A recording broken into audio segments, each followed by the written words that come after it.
Hey guys, in this video we're going to take a look at how you can turn on or turn off sound recognition on the iPhone 15 series.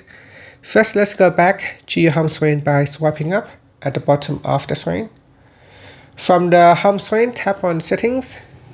Then in the Settings page, scroll down and then tap on Accessibility. Next, go down to the Hearing section and tap on Sound Recognition.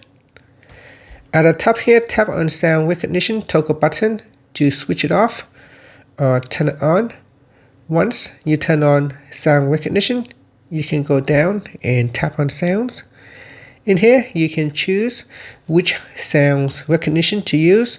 So here we've got alarms, fire, siren, and smoke. You can even add in your custom alarm. I'm just going to discard it for now. Then you got animals, so you got cat and dog.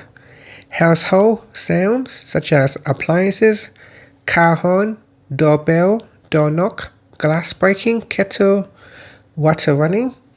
And people, you got baby crying, coughing, or shouting.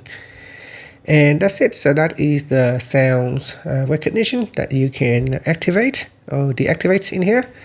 After, you can swipe up to go back to the home screen. Thank you for watching this video. Please like and subscribe to my channel for more videos.